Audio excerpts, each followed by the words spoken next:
The rain-slicked streets of San Francisco gleamed like shattered glass under the sodium lamps, and I stood there, soaked to the bone, watching Christopher's taillights vanish into the fog. "I can't do this anymore, John. It's all been a lie," he'd spat, his voice cracking like thunder, before slamming the car door and driving away from the life we'd built on paper promises. In that instant, as the downpour blurred my vision, I realized our contract marriage wasn't the cage I'd feared. It was the only place I'd ever truly felt alive, loving a man who saw me as nothing more than a convenient shadow. I remember the day Christopher proposed, not with roses or candlelight, but over lukewarm coffee in a cramped Brooklyn diner, the kind where the vinyl booths stuck to your jeans and the air smelled of grease and regret. We were both 25, fresh out of law school at NYU, drowning in student debt and the kind of ambition that chews you up and spits you out. He was the golden boy, tousled blonde hair that caught the light like California sunshine, sharp blue eyes that dissected arguments in class like a surgeon's blade, and a smile that could disarm a jury. I was me. John Hargrove, the quiet one from Ohio, with mousy brown hair, wire-rimmed glasses, and a stutter that only worsened under pressure. We weren't friends. Not really, just two guys who'd bonded over late-night study sessions, trading notes on torts and trusts while the rest of the world partied in the village. "Marry me," he said, not asked, sliding a napkin across the table with our names scribbled in his precise handwriting. Christopher Hale and John Hargrove, contractual union. No poetry, no passion, just the cold calculus of survival. His family's conservative empire in Texas was dangling a partnership at their firm, but only if he settled down with a nice girl to keep up appearances. Mine? My parents had cut me off years ago when I came out, leaving me scraping by on scholarships and side gigs. A green card for him to dodge the family scrutiny. Financial stability for me, it was perfect. Or so we told ourselves. I stared at the napkin, my heart hammering like it was trying to escape my chest. This wasn't how I'd imagined my wedding proposal. Not in some fever dream where Christopher noticed me the way I noticed him, stealing glances during lectures, memorizing the way his laugh lines crinkled when he won a mock trial. But dreams were for suckers, and I was tired of being alone. "Okay," I whispered, folding the napkin into my pocket like a promise I wasn't sure I could keep. We shook on it that night, over cheap whiskey in his shoebox apartment overlooking the East River, toasting to practicality while I swallowed the ache of wanting more. The wedding was a farce, held in a Vegas chapel at 3 a.m., officiated by an Elvis impersonator who slurred his vows worse than we did. No guests, no cake, just a drive-through license and a kiss that lingered a beat too long on my cheek, his stubble rough against my skin. "To us," he murmured, and for a split second, his hand squeezed mine, warm and real. I convinced myself it was enough. We moved to San Francisco 6 months later when his firm transferred him, me tagging along as the dutiful spouse, handling the domestic details while he climbed the ladder at Hale and Associates. Our Victorian row house in No Valley became our stage. Separate bedrooms upstairs, a shared office downstairs where we'd review contracts side by side, our elbows brushing accidentally on purpose. First, it was easy to pretend. Mornings started with black coffee and the Chronicle, Christopher buried in briefs while I prepped breakfast, avocado toast for him, oatmeal for me. Evenings blurred into takeout from the Thai place on Castro Street, where the neon signs buzzed like fireflies and the air hummed with the unspoken lives of men like us.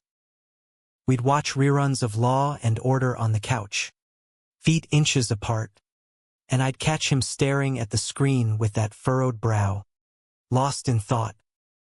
"What's eating you?" I'd ask, and he'd shrug it off with a grin.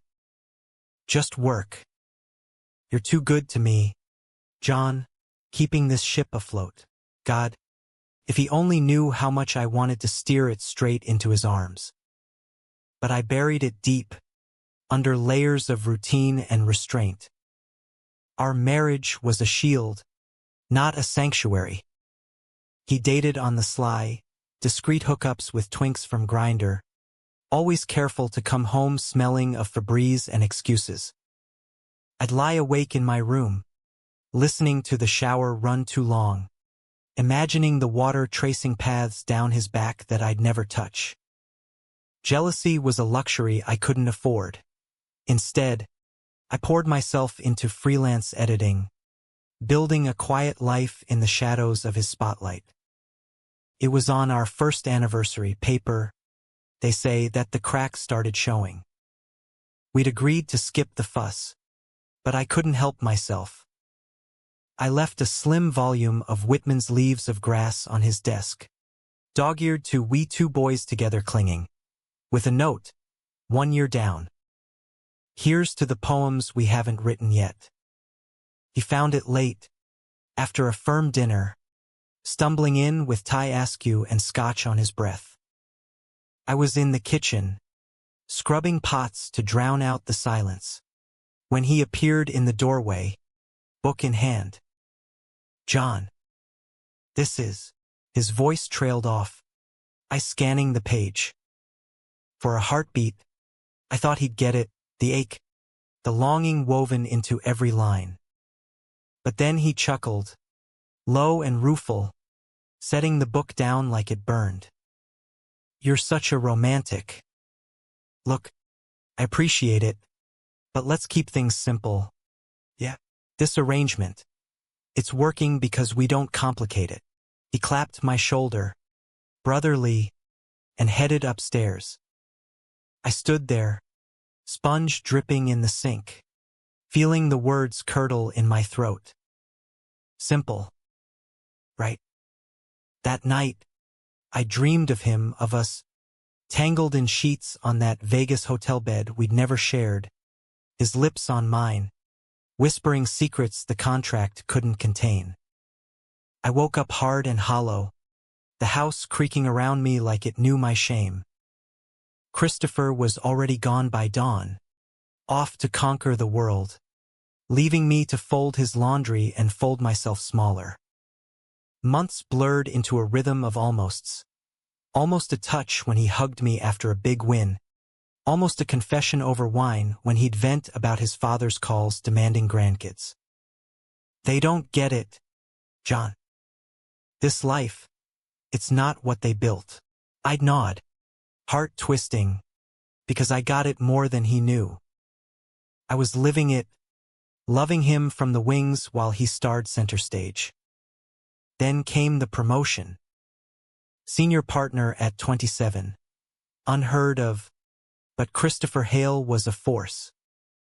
The firm threw a gala at the Fairmont, black tie and champagne flutes, the elite of San Francisco law swirling in tuxes and gowns. I tagged along as arm candy, my rented suit itching like guilt. He was magnetic that night, schmoozing donors with that easy charm, his hand light on my lower back as we navigated the crowd.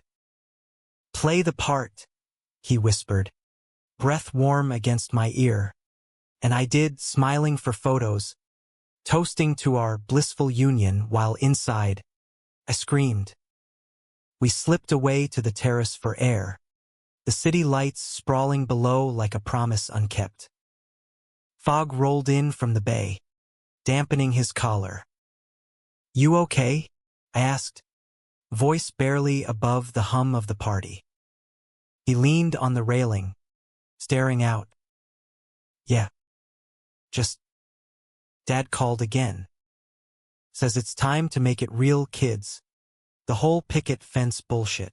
His laugh was bitter, stripped bare. I wanted to pull him close, tell him we could make our own real, but the words stuck. Instead, I offered, "You're enough as you are, Chris." "Screw the fence." He turned, eyes searching mine in the half-light. "What would I do without you, John? You're the only one who sees me." His hand found mine on the rail, fingers lacing briefly, electric. Time suspended, the world narrowed to that touch, the possibility humming between us. Then his phone buzzed, shattering it. A text from some guy named Tyler, all emojis and innuendo. Christopher pulled away, pocketing it with a sheepish grin. "Duty calls. Thanks for tonight." He pecked my cheek and vanished back inside, leaving me with the fog and the ghost of his hand. I stayed out there until the chill seeped into my bones, wondering how long I could keep pretending before the lie swallowed me whole. Little did I know, the unraveling had just begun. The betrayal hit like a San Francisco summer fog, thick, disorienting, and impossible to shake. It was 6 months after the gala, on a crisp October morning when the leaves in Dolores Park turned gold and the air tasted of change. I'd woken to the sound of Christopher retching in the bathroom, his frame hunched over the toilet like a man carrying the world's weight. "Flu?" I asked through the door, hovering with ginger tea and concern I couldn't mask. "Worse," he groaned, emerging pale and hollow-eyed, collapsing onto the kitchen stool. That's when he told me Tyler wasn't just a fling. They'd been seeing each other for months, serious enough for weekend getaways to Napa, whispered plans for a life beyond our facade.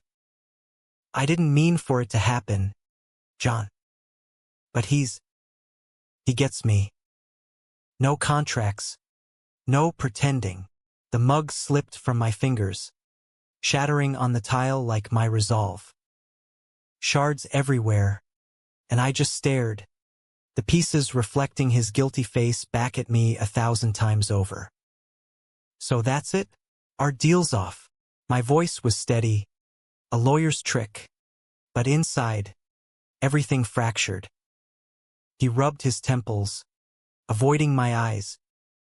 "The firm's stable now, Dad's off my back. We can dissolve it quietly, split the assets fair. You've been a rock, John. I owe you everything." "Oh." The word landed like a slap, reducing years of quiet devotion to a ledger entry. I nodded numbly, sweeping up the mess while he showered, the water drowning out my silent sobs. By evening, the papers were drafted, ironic, us drawing up divorce terms over pad thai and Pinot. "You're sure?" I asked one last time, pen hovering. "Tyler makes me happy," he said simply, signing with a flourish. Happy. I'd spent nights rewriting case studies in my head, imagining arguments to win his heart. But happiness? That was the one verdict I couldn't appeal. The next weeks were a blur of logistics. Realtors for the house, accountants for the split. Christopher moved into Tyler's loft in the Mission, all exposed brick and artisanal vibes, while I crashed at a friend's sublet in the Haight, surrounded by tie-dye ghosts and the echo of Grateful Dead posters. Work dried up, clients sensed my distraction, my edits riddled with errors born of exhaustion. Nights, I'd wander Castro Street, the pulse of the neighborhood mocking my solitude, couples entwined under street lamps, laughter spilling from bars like the cafe. One rainy evening, I ended up at the Midnight Sun, nursing a gin and tonic amid the drag show haze. The performer, a fierce queen in sequins and sass, lip-synced to Cher's Believe, her eyes locking on mine during the bridge. "Do you believe in life after love?" The crowd hooped, but I felt exposed. Raw. That's when my phone lit up. "Christopher. Can we talk?" At the house. Please. Heart in my throat. I drove through the storm, wipers slapping rhythm like accusations. The Victorian loomed dark, but his car was in the drive. Inside, candles flickered on the dining table, our table, casting shadows that danced like unresolved arguments. He stood by the window, back to me, city lights haloing his silhouette. "John," he started, turning, voice thick. "I fucked up. Tyler. It's not right. He's fun. Yeah. But it's surface. No depth." He stepped closer, rain dripping from his coat. "And dissolving this is like cutting off a limb. You're in everything, my routines, my wins, my goddamn coffee order." I laughed, bitter and broken. "Convenience, Chris. That's what I was. Don't romanticize it now that it's gone." His face crumpled. "Is that what you think, God? No. You've been my anchor, the one constant in this shitstorm life." He reached for my hand, but I pulled back, the sting of betrayal still fresh. "Then why him? Why now?" The words tumbled out, laced with the pain I'd bottled for years. He deflated, sinking into a chair. "Fear, I guess, of what this could be if I let it." Dad's voice in my head. The firm's eyes. "It's easier to chase the spark than build the fire." Thunder rumbled outside, mirroring the storm in my chest.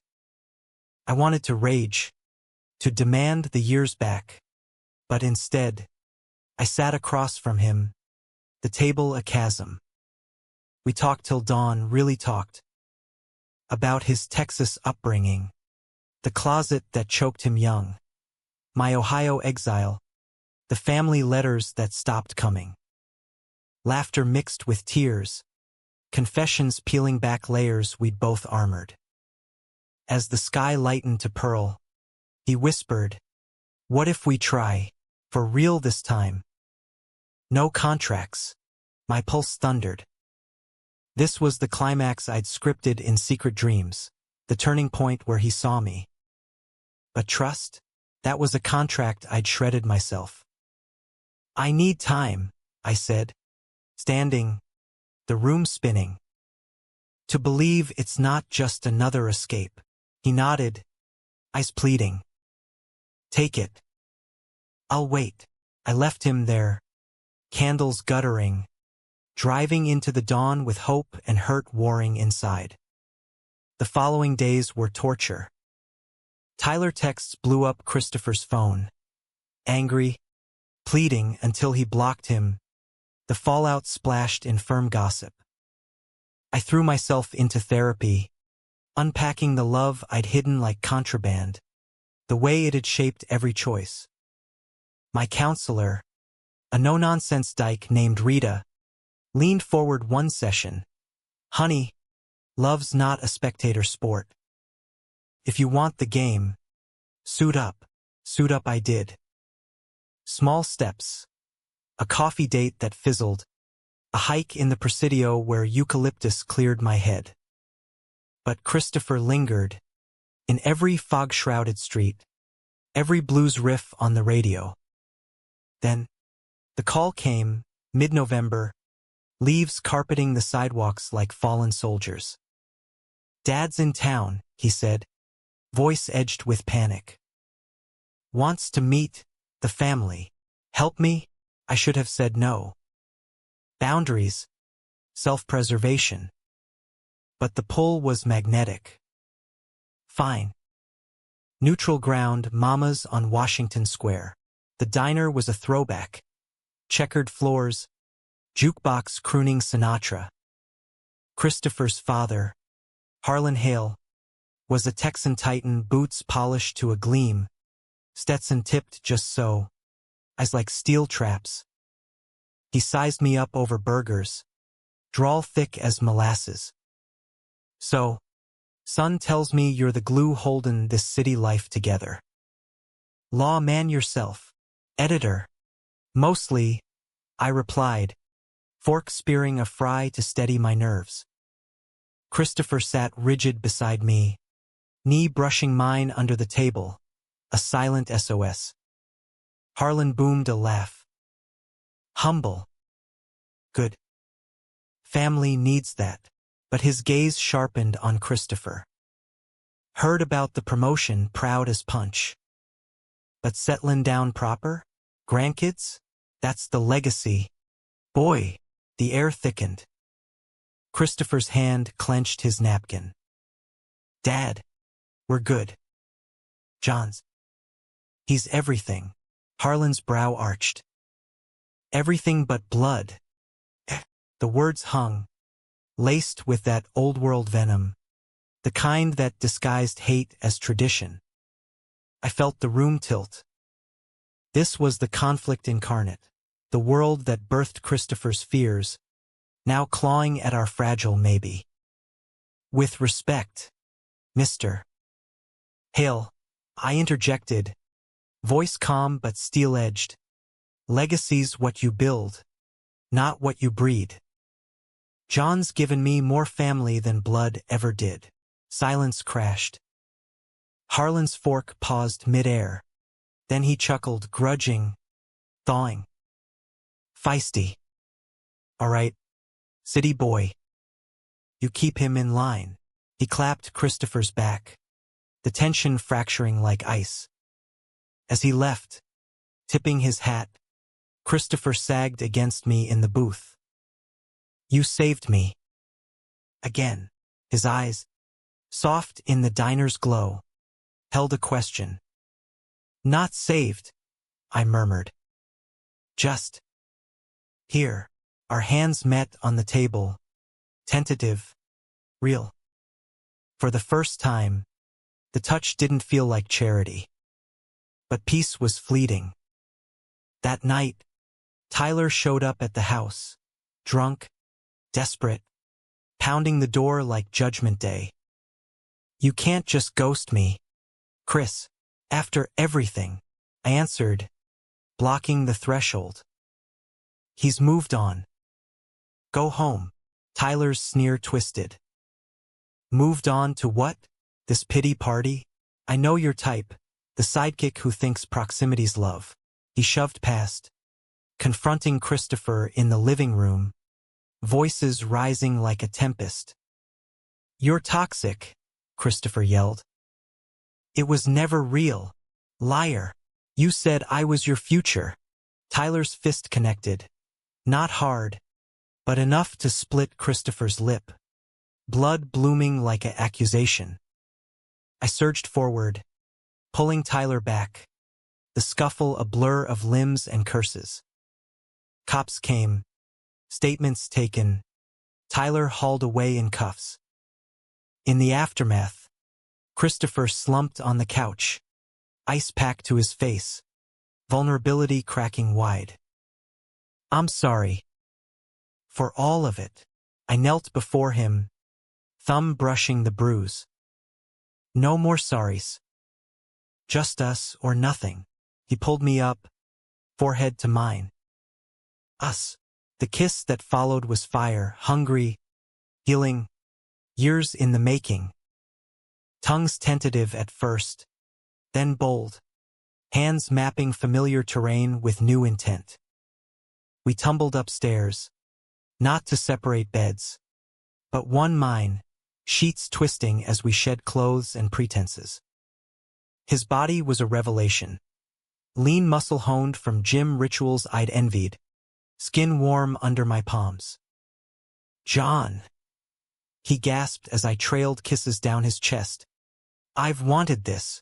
Shoo. I silenced him with lips on his hip, taking him slow, savoring the hitch in his breath, the way he arched like a bowstring. He was salt and need, unraveling under my touch, and when he came, it was my name on his lips, a vow unspoken. After, tangled and spent, he traced patterns on my back. Why didn't you say, all this time? Love's not a clause in a contract, I whispered. It's the fine print you ignore until it bites. Dawn found us entwined, the city awakening to our quiet revolution. But revolutions have casualties, and ours was just beginning to bleed. Winter clamped down on San Francisco like a jealous lover, winds howling off the Pacific, rain lashing the bay windows of our reclaimed home. Christopher and I navigated the newness with cautious grace. Shared breakfasts that stretched into lazy mornings, his head on my shoulder as we scrolled case files on the couch. The divorce papers? Shredded in a ceremonial bonfire in the backyard, sparks dancing like freed secrets. To new contracts, he'd toasted with a beer, pulling me close, and I'd laughed, the sound foreign but fitting. But harmony's a fragile thing, especially when family looms. Harlan's visit had cracked the door. Now he barreled through, arriving unannounced in December with a suitcase of barbecue spices and Bible verses. Thought I'd see how my boy's farin' in this den of sin. He drawled over pot roast, eyes twinkling with that faux-folksy edge. Christopher tensed beside me, fork scraping plate, but I played host, refilling his bourbon, steering talk to football and firm gossip. Later, as snow-dusted fog blanketed the hills, Harlan cornered me in the study. You're good for him, John. Steady. But love like y'all's.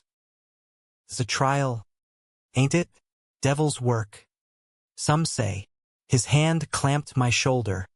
Grip iron. Don't let it ruin him. The words slithered under my skin. Doubt's old friend. That night, as Christopher slept, I stared at the ceiling, ghosts of rejection whispering. Was I ruining him? The farm boy turned editor. Loving beyond his station, Christmas brought Tyler's ghost. Package arrived. Anonymous, but Christopher's face paled at the return label. Inside, photos from Napa, us three in happier lives, with a note scrawled in red ink. He'll always choose easy. You're the fool. Christopher burned them in the sink, flames licking porcelain, but the ash lingered in his eyes. Block him for good, I urged, but he shook his head. It's done. We're done. Yet doubt festered, a slow poison. He pulled away in small ways, late nights at the office, texts left unread. I buried myself in a new project, editing a memoir on queer resilience, the author's words a mirror to my own buried fire. Write your truth, Rita advised in session. Before it writes you, the truth erupted at New Year's. We'd planned a quiet eve, fireworks over the bay, champagne at midnight. But Tyler crashed it, showing up at the door with a bottle and a broken grin. One last toast, Chris. For old times. Christopher's jaw tightened. Leave, Ty. It's over. Tyler laughed, wild-eyed. Over? You think this, he waved at me, is forever? He's your crutch, not your cure. The shove came fast. Christopher into the wall, frame rattling. I lunged, but Tyler turned on me, fist glancing my cheek, stars exploding. Enough, Christopher roared, tackling him, the brawl spilling onto the porch. Fists flew, grunts echoing in the night, until neighbors' lights flicked on and sirens wailed distant. Tyler bolted into the shadows, leaving us bruised and breathless. In the ER, stitches for Christopher's brow, ice for my swelling eye, we sat in sterile silence. This is my fault, he muttered. Dragging you into my mess. No, I said fiercely, hand on his. It's ours to clean. But as the doctor droned discharge instructions, I saw the fracture, guilt carving lines in his face, the weight of his choices pulling him under. January thawed the ice but not the chill between us. He threw himself into work. Hale and Associates demanding more, depositions in L.A., mergers in New York. I'd wait up, dinner congealing, the house echoing with absence. When he returned, it'd be frantic sex, raw, reclaiming, his body pinning mine to the mattress, moans mingling with unspoken fears. "I need you," he'd gasp. But come morning, the distance returned, a ghost in the bed. The climax brewed in February, Valentine's shadow looming. Harlan called, voice gravel, boys slippin', John. Heard whispers at the club fights, scandals. Fix it, or I will fix it. As if love were a clause to amend. I confronted Christopher that night, over half-eaten pasta in the kitchen. "Your dad's worried." "Hell, I'm worried." "What's going on?" He slammed his fork down, eyes flashing. "What's going on? This you and me. It's everything I ran from. Dad's empire, the expectations. And now I'm just like him, chaining you to my chaos." His chair scraped back, pacing like a caged wolf. "Tyler's right. You're too good for this." The room spun. Betrayal anew, not from Tyler, but from him, turning our love into liability. "So that's it? You love me, but it's a burden." Tears hot on my cheeks, voice breaking. "I've loved you since that diner napkin, Chris. Every cold morning, every stolen glance. And you think it's chains." He froze, face ashen. "You." "What?" "Loved you. All along." The confession hung, naked and necessary. Silence stretched, broken only by the fridge's hum. Then, devastation. "I can't. Not like this." He grabbed his coat, storming out into the gale, door slamming like finality. I collapsed at the table, sobs racking, the pasta mocking my solitude. Hours later, phone silent, I wandered the empty house, our house, touching relics. His law books, my Whitman, the bed still warm from phantom embraces. Dawn broke gray, and with it, resolve. I packed a bag, not leaving, but reclaiming. Therapy, friends, a solo trip to Big Sur, space to breathe. Christopher's texts trickled. "Sorry. Need time." I didn't reply, letting silence be my answer. Weeks blurred, edits flowing, hikes healing. Rita nodded approval. "You're not his savior, John. You're your own." Spring hinted green when he returned. Not at the door, but the office. I'd taken a temp gig at a queer-lit nonprofit, proofreading zines on intersectional love. He appeared mid-afternoon, disheveled in chinos and a faded Stanford tee, eyes red-rimmed. "John." One word. A plea. I set down my pen, heart armored. "What do you want, Chris?" "You." He stepped closer, voice raw. "I ran because I saw it, your love, pure and terrifying. Dad's calls, Tyler's poison. They made me believe I didn't deserve it. But without you, I'm adrift." The office faded, just us in the fluorescent hush.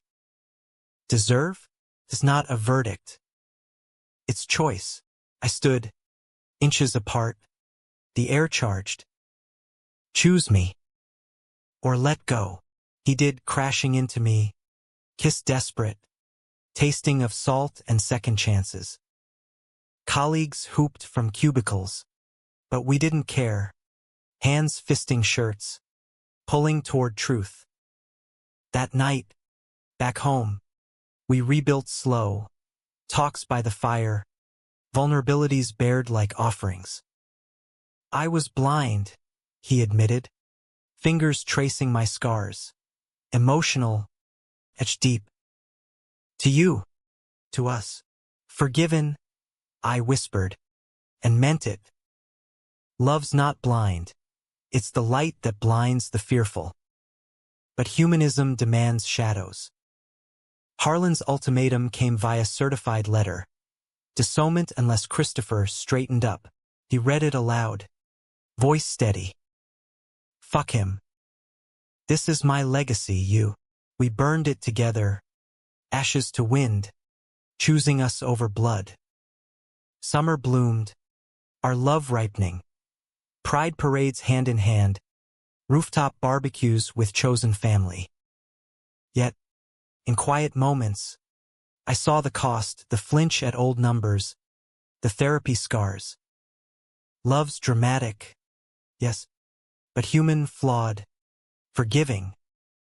One August Eve, atop Twin Peaks, city sprawling golden below, he knelt, not with a ring, but a vow. Marry me. For real. Because I love you. John Hargrove, have for longer than I knew. Tears blurred the vista. Yes, our kiss sealed it. Against the wind. Eternal. Autumn painted the city in fire. Amber leaves skittering along Market Street. The air crisp with possibility and the faint rot of endings. Our real wedding planning became a bomb. A small ceremony at City Hall, followed by a reception in the Castro, rainbow flags snapping like applause. Christopher dove in with boyish zeal, sketching invites on napkins, debating cake flavors, chocolate ganache one. Naturally, I watched him, this man who'd once been a fortress of formality, now softened by us, and marveled at the alchemy. But conflict's a stubborn weed, rooting deep. Tyler resurfaced in September, not with fists but finesse. A polished LinkedIn message to Christopher. Congrats on the partnership.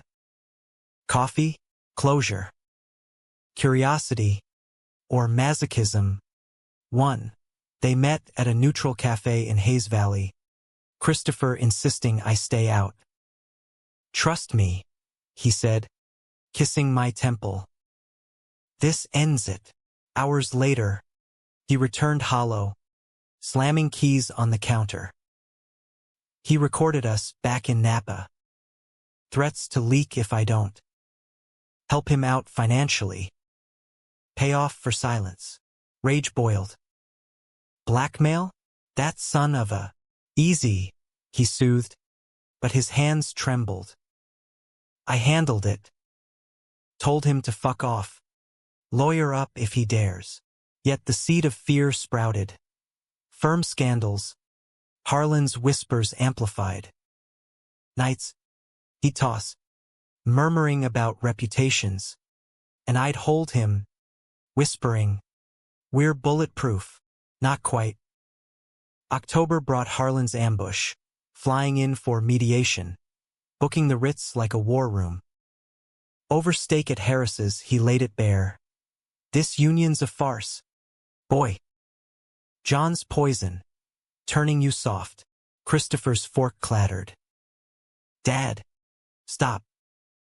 John's my life. Harlan's eyes narrowed on me.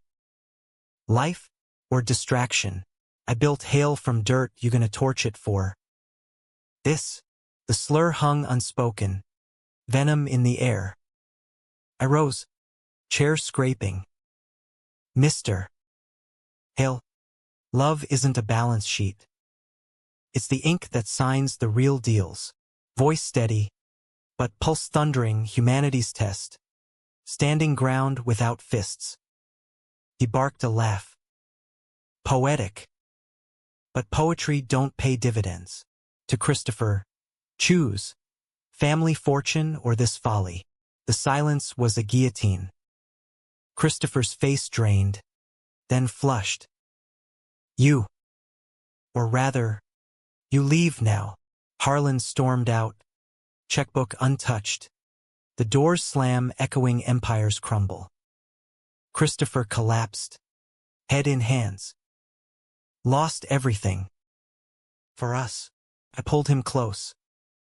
Gained more, but doubt crept, his distant stares, the way he'd check his phone like a lifeline severed. Love's romantic, but real, it demands sacrifice, and his was a chasm. November fog mirrored our haze. The wedding loomed, but rehearsals felt rote, vows recited like lines in a play we'd half-written. Tyler escalated emails to the firm, anonymous tips hinting at irregularities. Christopher's reviews soured, partners side-eyeing.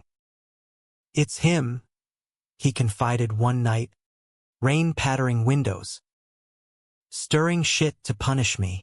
Press charges, I urged. Can't. Evidence is us, nights I should have been home.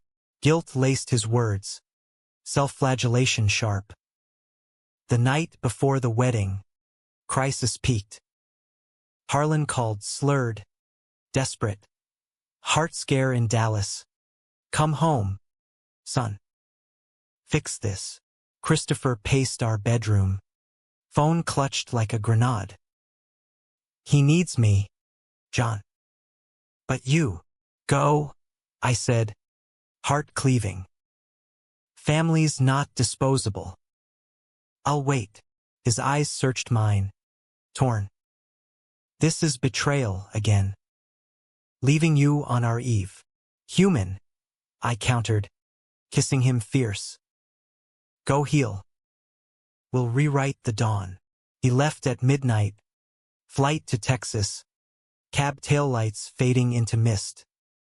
Alone, I wandered the house, our bed vast, invitations mocking from the table. Dawn found me at the kitchen island, drafting a letter. If love's a contract, consider this my release. Be free, Chris. You always were. But he returned by noon, Harlan in tow, frail in a wheelchair, eyes humbled.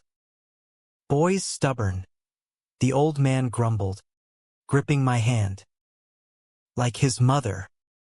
Forgive an old fool, tears pricked. Forgiven. The wedding proceeded that afternoon, intimate, imperfect. City Hall's rotunda, rainbow stoles on clerks, a handful of friends witnessing. Vows exchanged, rings simple gold bands engraved all along. Harlan watched from the back, nodding approval as we kissed. Slow, ceiling. Reception in the Castro pulsed. Drag queens toasting. Tacos from food trucks. Christopher's hand in mine under fairy lights. To us, he murmured, and the crowd cheered. Humanity's chorus. Yet, betrayal's echo lingered. Tyler's final strike. A leaked audio. Christopher's drunken confession from months back. Slurring doubts about making it work with John. It hit the firm's inbox anonymously. Gossip igniting. Morning after, Christopher faced the music, partners meeting, me in the lobby twisting handkerchiefs. He emerged ashen but unbroken. Suspended. Pending review. His voice cracked. Told them truth. Tyler's revenge. And us? Non-negotiable. Relief warred with fear. What now? Now? We fight. He pulled me into an embrace. Fierce. Together. Winter's end brought trials. Depositions against Tyler. His charges stacking extortion. Assault. Harlan. Redeemed. Wired funds for our defense. Gruff calls evolving to proud of you. Son. Christopher's suspension lifted by spring. reputation scarred but standing. Through it, our love deepened, romantic gestures amid grit, picnics in Golden Gate Park, where he'd read Whitman aloud, voice husky, slow dances in the kitchen to Coltrane, bodies sinking like tides, emotions raw, arguments over trust, make-up sex that mended more than bruised egos. One May evening, atop Coit Tower, city mosaic below, he turned to me. "You saved me, not from Dad or Tyler, but myself." I smiled, wind-tousling hair. We saved each other. That's the drama, the beauty. Humanism whispered. No heroes, just humans, loving through the storm. Summer's zenith scorched the city, heat waves shimmering off the bay like mirages of what could be. Our marriage, now etched in law and lore, weathered the forge, Tyler's trial in July, a spectacle of suits and sobs. He took the stand, eyes hollow, spinning tales of heartbreak twisted into hate. "Christopher promised forever," he lied, voice quavering. Christopher countered calm. "It was fleeting. John, eternal." The jury saw truth, verdict swift, sentence served. As cuffs clicked, Tyler's gaze met mine across the courtroom. Not venom, but void. Pity stirred, humanity's quiet grace. Later, over debrief drinks at the Grove, Christopher clinked glasses. "Closed chapter. New book," I added, our knees touching under the table, electric as ever. But closure's illusion, old wounds scar, not vanish. Harlan's health faltered. Another scare, this time strokes stealing his bark. We flew to Austin, the ranch a sprawl of dust and denial. In his dim room, monitors beeping, he clutched Christopher's hand. "Brought the city boy. Good. To me, you stuck. Rare breed." His grip tightened. "Take care of my legacy." "We will," Christopher vowed, tears tracing.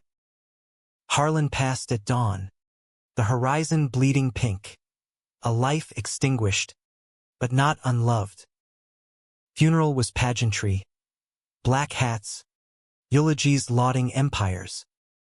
Christopher spoke last, voice steady. He taught me ambition. John taught me heart. Whispers rippled acceptance, uneasy but real. Back in SF, grief bloomed wild. Christopher retreating to runs along Ocean Beach, waves crashing like unsaid sorries. I join him, sand gritty between toes, silence companionable. Miss him, he'd admit, head on my shoulder. The good parts, grieve the mosaic, I'd say, kissing salt from his brow. Romance in ruins. Anniversaries marked with quiet toasts, his hand in mine a anchor. Fall heralded change, Christopher's pivot. Starting my own firm, he announced over brunch at Tartine. Eyes alight. Queer-led, pro bono for the marginalized. No more hail shadows. Pride swelled, laced with terror. Risky, worth it, his grin, boyish again. I dove in editing proposals, networking in the Castro's activist circles. Launch party at our home. Rainbow banners, craft beers, toasts to Hale and Hargrove, justice unbound. Success sparked swift, clients flocking, headlines in the Cron praising the power couple redefining law. But fame's double-edged, paparazzi at Pride. Invasive questions on the contract origins. Christopher fielded with charm. Love started contractual. Stayed eternal. Intimacy evolved. 2 lazy Sundays in bed. Bodies entwined. Exploring with the leisure of lovers unhurried. His touch, once tentative, now worship, fingers mapping freckles, lips confessing devotions. "You're my poetry," he'd murmur, entering slow, our rhythms a sonnet.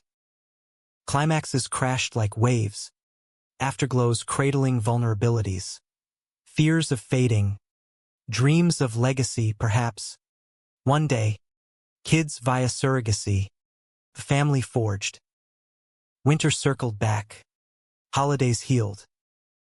We hosted orphans, friends sans kin, tree trimmed with drag queen ornaments, Harlan's old Stetson atop the star. Laughter echoed, filling voids. Climax revisited in February, a case that gutted us.